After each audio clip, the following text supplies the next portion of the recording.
having me on. So good morning or good evening, wherever you are. Just give you a little bit of a picture of what we do here. I'm David, co-founder and CEO of VeVe. We're basically a mobile-friendly home to the premium NFT digital collectible.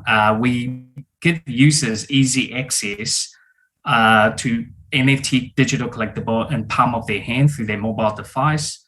We offer our fans end-to-end solution, and the journey allows them to use the phone and participate in the fandoms. We believe that everyone is a fan of something, whether if you like to a comic hero or an action superhero from the movie.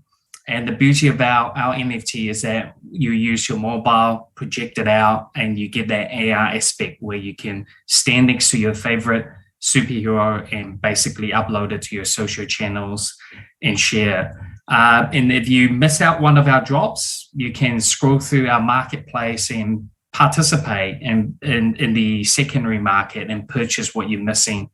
And Steve, that's basically a quick 30, 40-second introduction of what we do here. So if you want to fire away any questions, I'm definitely here for you. Happy to do it, David. I guess on the point I made just coming in here, you saw it early, right? So, if people Google what you were talking about in 2018 and 2019, you were making observations which are timely today. Tell us about that backstory, because you are the classic overnight sensation. You're the classic 25-year overnight sensation. Can you give people that context of what it was that brought you in here? Because I think a lot of people are coming at the front end now, the technology laden. You've come from the licensing and the brand perspective. So give us that backstory on how that came to pass. Yeah. So the whole background of myself has been in the gaming industry since '97. I'm very into the physical retail dominant. I bought in trading card games, tabletop board games, miniature games, what have you not. I started up a chain store in '97 as I left school. And I really, and I was in the very forefront of bringing in, card games like Pokemon, Magic, Warhammer into New Zealand down here and up in Asia. And that really resonated to what I'm doing today in our business, and really understand that fandom, why people want to get into games, why people want to collect things, and play with these things and collect them, most important. And what was once a very nascent industry in the trading card business or tabletop has become a mass market product. Everyone knows about the Pokemon cards, Magic the Gathering, Yu-Gi-Oh! All these brands, has resonated one way or another, especially when you grow up with them, or even comics, video games. I grew up with having a Game Boy, and I move on, to television type of video games at home. So all these things really all is about branding, and you grow up with these brands. You live through. And, I'm a huge collector myself, so that really resonated with me, why we build VeVe and why we believe that NFT, these digital collectibles, is relevant to us today. And talk to me about that brand piece, David, because I saw again doing the research, you put, I think, was it Bentley on a stroller? It was a video where you used to talk about the power of brands and what people associate things with. So I like that brand story first, because the reality of a lot of conversations that I have, when businesses come in, they think they're missing a particular skill set, and often relates to things that are their own property, their own sort of brand. So talk to me a little bit about that brand ethos more broadly. Yeah, so Steve, a major important thing about branding is that brands want to stay relevant, and the importance of what they are. Brand conveys their brand message and their value and what it stands for. So it's quite important for every company to stay relevant. But obviously there are always that boundary, you over advertise or you over brand yourself, and it become irrelevant, and people just go, well, it's just another brand and another advertising. And really, brand is like a character in a way, is it creates oxygen to lives, and to people. I mean, like I mentioned before, when I see something that relates to me, or when I grew up watching it, whether it's a cartoon from the 80s or 90s, it's meaningful for me. And kids today, there's something else that's very important for them. So for having these brands to stay relevant is very important, and how we revive these brands. And that's why we see many franchises of movie, they're up to 8 seasons, or, and they continue down, because it is important for them to keep improve, be more creative, and that really just adds life and oxygen into that. And so it brings me to the nuts and bolts of the business you've built, David. Licensing, that's a lot of your experience, is understanding what licensing and licensing rights look like before they've moved into now this digital realm, that physical world. Talk to me about what licensing looks like with the brands that you've historically worked with, and you should flex, because the list of brands you work with is incredible. Those relationships are hard won, no doubt. But talk to me about the licensing frameworks and how you deal with the kind of businesses and the studios and the like that you do.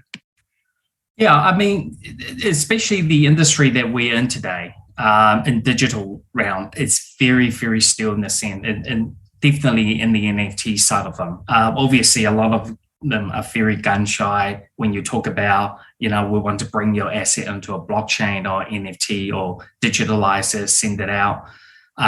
They get nervous, because you do have to understand these companies have been creating these content throughout their whole life. If you combine them, there's thousands, if not hundreds, of years of content that people have collectively created in some of these studios. So taking it off them and licensing of them, they're going to be very protective. And certainly, at the beginning, when we start knocking on doors in 2018 or even earlier, having the phone call discussion is pretty much, a no. I mean, no one even could understand how you can monetize, and anyone will want to purchase a digital character or NFT one way or another. It's, they just couldn't figure it out. But obviously, it's time to move on, and the blockchain word is being used more often than ever now.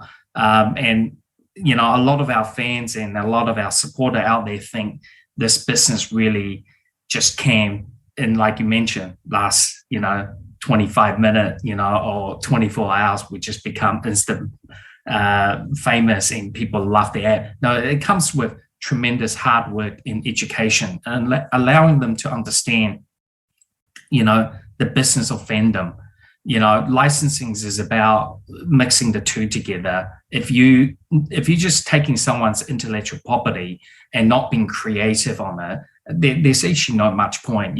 We're about premium product. We want to bring the best of what we do and representing them, and really to do a storytelling. Once you own one of our collectibles, it does more than just, it's a, some people might go, well, just a gift or a movie file. We want to create more than that. And the power of fandom is what our whole business is about. Well, one more question then on the issue of licensing then, David. How are the studios, how are these businesses viewing it? You get exclusive rights with respect to particular elements, because obviously hard to own those relationships entirely. How are they looking at parting those things out? Yeah, so licensing is a very intricate business. Number one, in digital world, no one do exclusive. Obviously, it's like saying I give you exclusive rights to publish our film only in one channel. It's not going to work, because the problem is if you don't do a good job for them, they don't have other ways to expand. And licensing is similar to how we done traditional. You have a lot of t-shirt company making t-shirts for different parts of the world, for different region. But obviously, over licensing some product or brands is going to devalue them. We're in the fandom collectible business where our licensors understand that the integrity of that collectible, of that image, can only be used X amount of time. Obviously, if you give every single person out there the same type of license, you're going to be overexposing it. And that collectability and that fandom, it will resonate with collector. People will just go, well, it's not very collectible. It's not very unique. People, we tend to live in a society in the world that we want to have scarcity and uniqueness. And that's one of the things that brand partners understand that. And a lot of them do trial multiple licensing programs. We don't seek exclusivity. What we do is we do the best what we can in the field that we are in, and we deliver that to our fans. I'll come to the incentives in a minute, David. The question before that, from my perspective, is the way that the brand's also looking at the IP protection side of things. They must still be very scared, right? I mean, for the most part, when you talk to businesses, whether they're inside creative and fandom or otherwise, they'll say, but someone can just copy it on the internet, someone can just rip it off on the internet. What's your position? What's the position you put about where that sort of lives? Yeah, definitely. Creativity is one thing, and brand failure is the other one. They see how powerful their brand is, and they see counterfeit products out there, and we see piracy product in the physical world of today. So digital obviously is harder to control, and it's more meaningful for them, to ensure that they have ways to control these. And some of the things that we do in our company is ensuring that security aspect, encryption, and, how we, taking that beautiful 3D image, how we resize it so people can just download it and print it out on their 3D printer. So brands are very, very careful, and especially with the studios. And we're talking some of the largest studios that we are working with. We continue. It's one of the everyday talking that, how secure is these assets? Some of the stuff that we are getting on our hands are movies or TV series that hasn't been aired or it's coming out in the near future, and to start working on these assets. So security is not just on the front end. The security is who they partner with to work with. Obviously, they need to feel very comfortable to working with projects. Dave, can you mention a couple of those brands? We'll come to some of the specific things because, again, for those that don't know you, and there are many that do, we're not talking about unknown brands. What are 3 or 4 of the brands that you're working with? So some of the tier 1 brand that we are working with, and we have produced digital NFT products, will be number 1 will be DC and Warner Brothers. Some of their physical statue, we have brought it into a digital realm. We have done works with Marvel, which we have brought out not just 3D figurines. We have trial new product like the blind box experience, how you can bring that physical content feel into the digital. And we also have brought out comic book recently. It's been pretty big hit. People love it. Apart from owning, just a comic cover, you can read through these comics. We do have a e-reader inside, allow you to read the pages, zoom in, really be part of that screen time. And more important is that you can AR. We have Universal Pictures. I think we recently launched our Star Trek with Viacom CBS. We have Sony. We've done Ghostbusters, and we've got plenty more other products coming out from that series. We also have second tier brands where it's more niche, more, culture driven in one way or another, and we've got a lot coming. But we have a whole category of artists. And this is an area that I'm very passionate about, owning my own shops and having my own collection of artwork. Final Toys, we brought in artists. I think this week we're releasing a new series from Frank Kozak. Last week we did Ron English. We got Simone from Tokidoki. We got Jermaine Rogers, and in fact, he messaged me before I come on the show when the next series coming out. We're going to be exhibiting in DCon, one of the world's largest design con, where fans and artists basically come meet together and drive that whole creativity. So we just really at the nascent. And what we are trying to do is bringing that physical element to how you would, replicate that in the digital realm.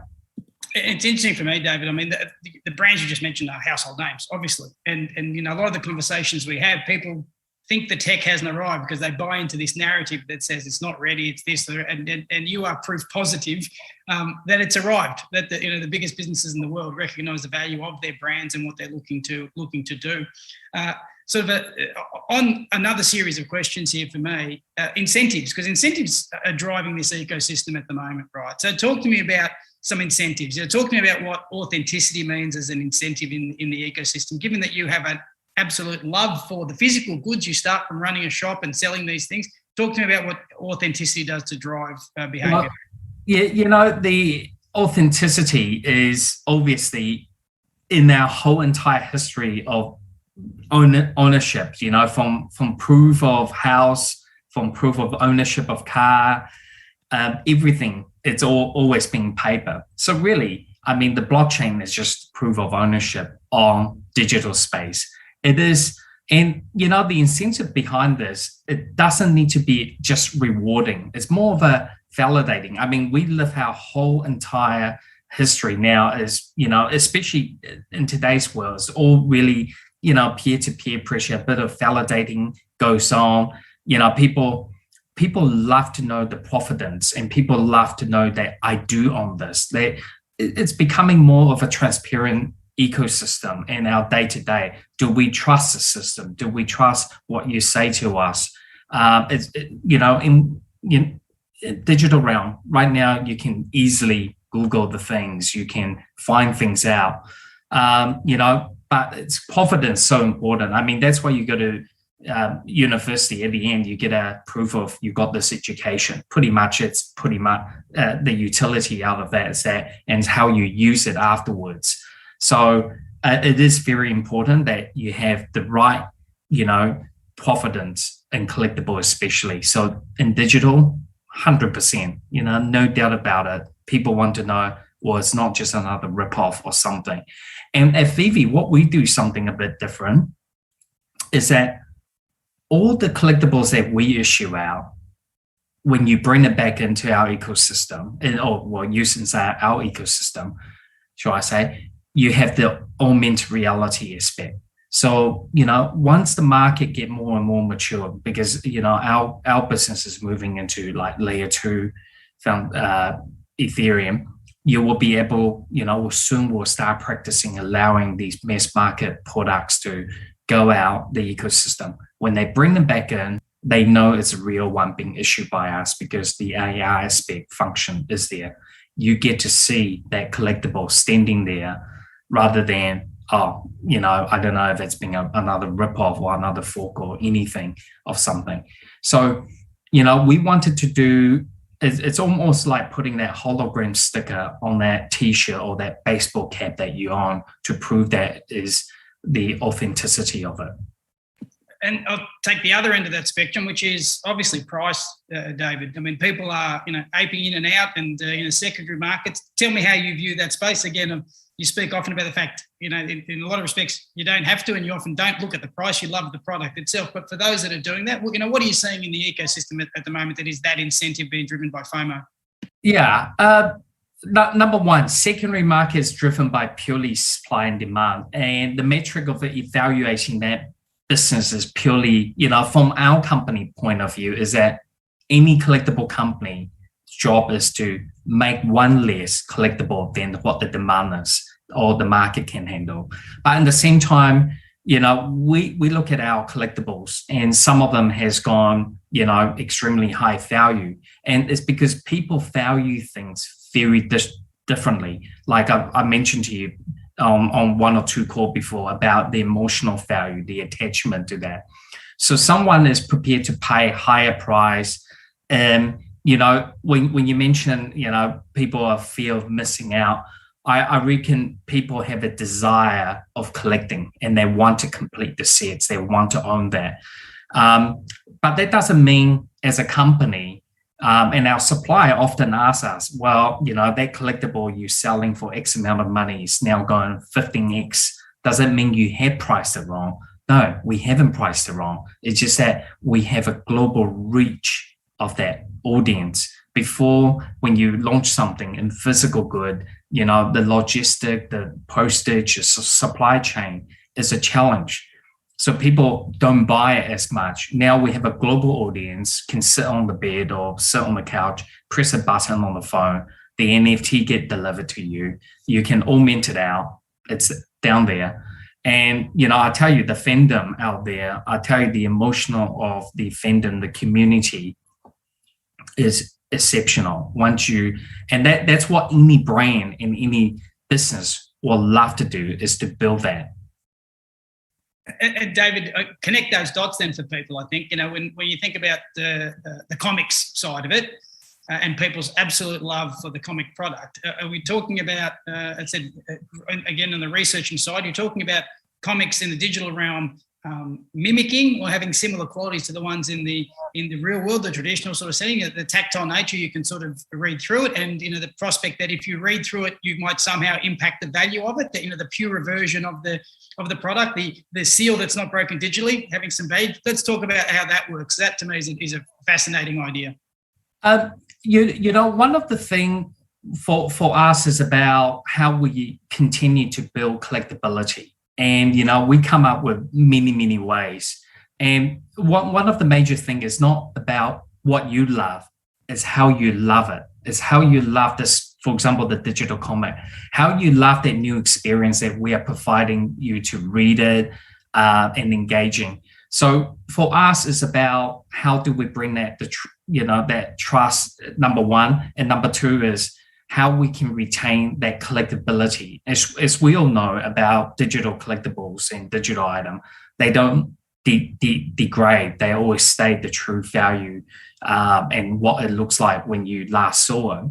And, we want to experiment in different products. It could be comic is one area that we're looking at.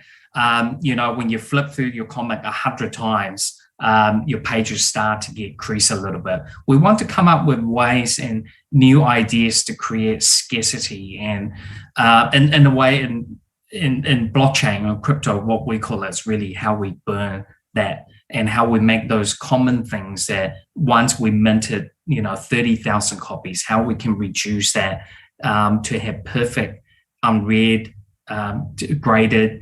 I mean, I'm a huge comic collector.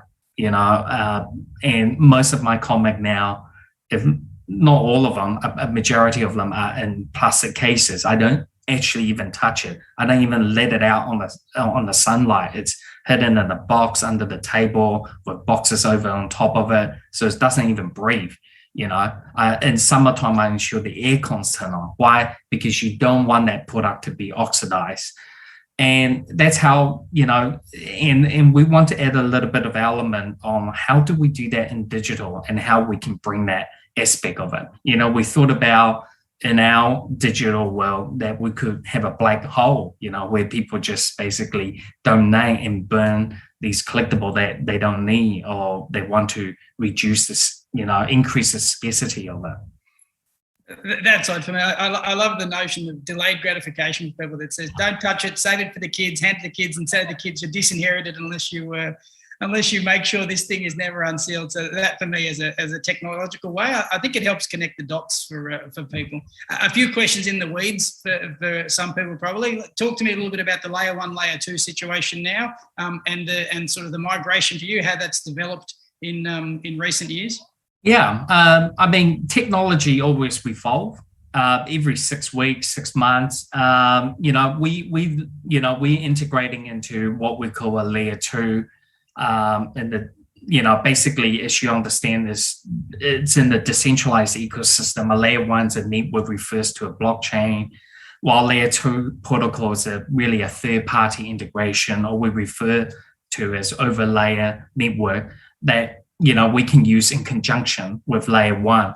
So it gives us the flexibility on few main things. Conduct multiple microtransactions without wasting time with other miners or verifications, and paying unnecessary transaction fee. And what we wanted to do is to ensure that the environmental impact is very clean, green energy. So it has always been our number one mandate on day one when we bought into this collectible round. From that perspective, David, the follow-on question, we know that Senator Bragg mentioned it earlier in the day, the issue of the environmental impact, and it is something that is omnipresent for people when they're looking at this space. How have you approached that issue? Yeah, early this year, we have put together, and we are still in a work in progress. We have put a fund out there basically to help other projects and other environmental sectors to, and we're not looking just energy, we're really looking at the environmental impact as a whole. So we have a grant to help projects to do this. And, number two is really about what we do. We want to be as clean, green as possible ourselves. And hence, this is why this layer two, we really believe is a way to solve, especially with company where we're going to be transacting in hundreds of thousands, if not millions per years of transaction. The speed, the energy power that we use, it's a major sector. And one other thing is that our licensors, a lot of them are toy manufacturers, or they're licensed to other industry. They are becoming more and more aware that the toy industry, the plastic that they created, and this is one of our strategy with them, working hand to hand, is to foster them into this digital realm, with a greener option. And a lot of them are doing very well. I mean, they see great impact, and as we all know, in most company out there these days, we have some sort of green environmental missions. And, we're hoping we're leading that way. But I can tell you, the amount of NFT collectible we have minted in the toy, if you think about all these toys, we have saved containers, if not shipping containers full of physical plastic toy removed off from, the factories. So I guess from that question, given that you were the oracle in 2018 and 2019, David, where are we going? I mean, give me that future vision. Tell me about the metaverse. Tell me about VR and where that general direction is heading. Myself and my co-founder Dan, we always dream while building this business out. How far can we push this, ceiling? How far can we take this into? We are extremely excited on wearable device, this mixed reality. We really do believe that one day you're going to put on your glasses, you're going to see digital, figurines behind me in my house, digital artwork that is not there physically. But one thing that we're more excited than ever is, the metaverse. I think in 2018 or 2019, we trademarked VeVeVerse. Basically, it's the equivalent to the metaverse that you're talking about. And going down to the metaverse, a lot of people think, it's going down to a different type of rabbit holes. There's many type of metaverse, from gaming, from, what Facebook will be bringing out. What we'll be bringing out is, once again, it's a very different product. We're more about community. Our business is about the fandoms, that the people who have built our business, the community together. And that's what we're going to be building in our metaverse. We really do believe that you will have your true representation of what you want in the physical world, but in the digital realm. So our world, our metaverse is going to be quite exciting. And you're going to see your day-to-day living brands that you breathe and you own, and bringing those brands into the metaverse is something that we want to see. And I can see Kelsey's trying to get onto for the next thing, so it gives me one more question to ask you, David. Tell me about the Bond product. I mean, surely there's so much pent-up demand with respect to that brand. Yeah, we're very excited to working with MGM, Eon, United Arts Picture, and with all the other brands around the Bond. I mean, it was it was a very extremely hard work. We're super excited. I mean, obviously, it's one of our most favorite film, and we, the excitement, it's beyond, how I can imagine. I mean, it was very hard that we had to keep it tight-lipped and all the asset that we got. We were very fortunate to see, to work with such a talented company. And I think the first NFT drops is on 1st October US PT time. And, that drop extends for a whole month. We've got different things. We've got great programs and different series coming out. I mean, this is one of the first day-to-day. You got the, NFT coming out with a blockbuster film, especially one of the longest running franchise film out there. So very excited, I hope everyone will love it.